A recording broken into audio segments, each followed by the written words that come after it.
अगर मैं आपसे कहूं कि चौथे टी20 मुकाबले में आखिर कौन सी ओपनिंग जोड़ी नजर आने वाली है, तो यकीन मानिए यह सवाल आज हर क्रिकेट फैन के दिमाग में घूम रहा है। क्योंकि पिछले कई महीनों से टीम इंडिया की ओपनिंग जोड़ी कुछ खास कमाल नहीं कर पाई है। एक के बाद एक मौके दिए गए, लेकिन नतीजा वही, निराशा पर निराशा।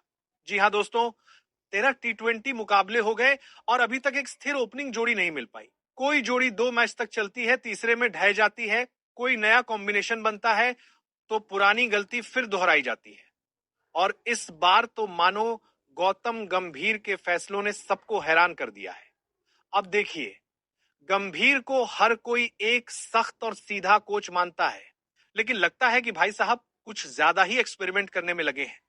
एक तरफ टीम इंडिया सीरीज के निर्णायक मोड़ पर खड़ी है, दूसरी तरफ अब भी ओपनिंग जोड़ी को लेकर भ्रम बना हुआ है। अब बात करते हैं आंकड़ों की।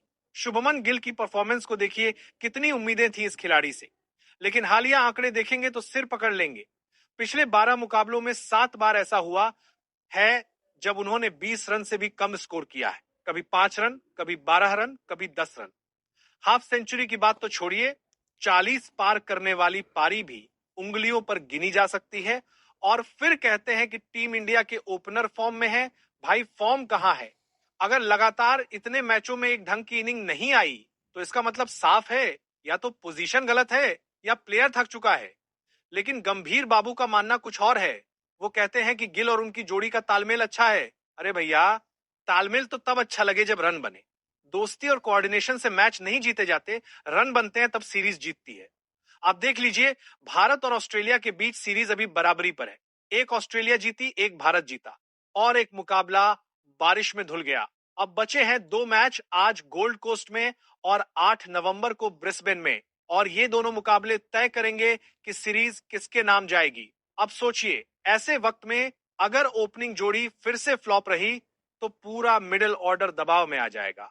और यही बात गंभीर को समझ नहीं आ रही। ओपनिंग पोजीशन पर शुभमन गिल को बार बार मौका देना, जबकि आंकड़े साफ कह रहे हैं कि वो फॉर्म में नहीं है। ये आखिर कौन सी कोचिंग फिलॉसफी है? अब आते हैं संजू सैमसन पर। बेचारे का तो करियर मानो गलत इस्तेमाल की वजह से अटका पड़ा है। जिस खिलाड़ी को नेचुरली ओपनिंग करनी चाहिए, उसे भेज दिया जा रहा है 5वें या 6ठे नंबर पर। अब बताइए, जो प्लेयर पावर प्ले के दौरान तेज रन बना सकता है, उसको आप डेथ ओवर में भेज रहे हो। फिर कहते हैं सैमसन फिनिश नहीं कर पाते। अरे भैया, मछली से कहो पेड़ पर चढ़ जा तो क्या चढ़ पाएगी? नहीं ना। लेकिन पानी में छोड़ो तो सबका हाल बेहाल कर देगी। ठीक वैसा ही हाल संजू सैमसन का है। उसे गलत जगह खिलाया जा रहा है और फिर कहा जा रहा है कि उसका फॉर्म खराब है। अब अगर आप संजू सैमसन और अभिषेक शर्मा को ओपनिंग में भेजो तो लेफ्ट राइट का कॉम्बिनेशन भी बन जाएगा और दोनों ही खिलाड़ियों की नेचुरल गेम भी सामने आएगी। अभिषेक शर्मा की बात करें तो यह खिलाड़ी पावर प्ले में फील्डर्स के ऊपर शॉट खेलने में माहिर है।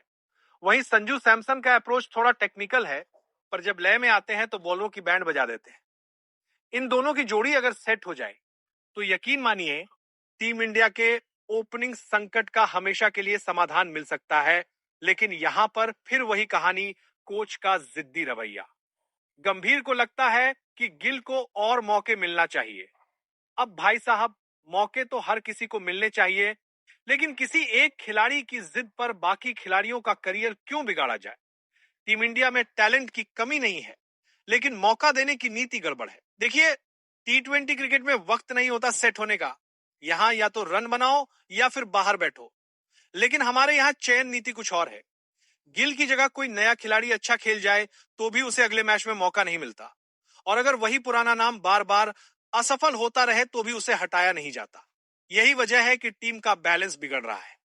अब आप खुद सोचिए, जब गिल जैसे प्लेयर 12 मैचों में 7 बार 20 से नीचे आउट हो रहे हैं, तब किसी और को मौका क्यों नहीं मिलना चाहिए? हर बार वही चेहरा, वही गलती और वही बहाना। यह सिलसिला खत्म होना चाहिए। और अगर गंभीर सच में एक स्ट्रॉन्ग कोच साबित होना चाहते हैं तो उन्हें अपने फैसलों में थोड़ा लचीलापन लाना होगा। इसलिए अब वक्त है सोच बदलने का। गिल को शायद थोड़ा रेस्ट देना चाहिए और संजू सैमसन को ओपनिंग स्लॉट पर भेजना चाहिए। वहां उनका नेचुरल गेम उभरेगा, आत्मविश्वास बढ़ेगा और टीम इंडिया को एक ठोस शुरुआत मिलेगी। वहीं अभिषेक शर्मा के लिए भी यह बड़ा मौका होगा कि वो अपने आईपीएल के फॉर्म को इंटरनेशनल स्तर पर दोहरा सकें।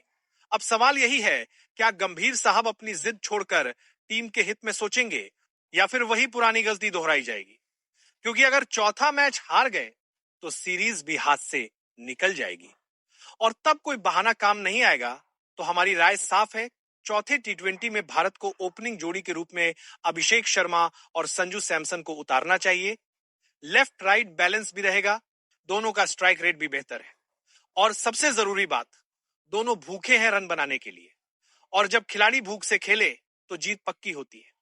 तो बस दोस्तों, इंतजार कीजिए चौथे टी20 का और अगर अभिषेक शर्मा और संजू सैमसन को ओपनिंग में उतारा गया तो यकीन मानिए टीम इंडिया इस बार ऑस्ट्रेलिया को उसी की जमीन पर करारा जवाब देगी।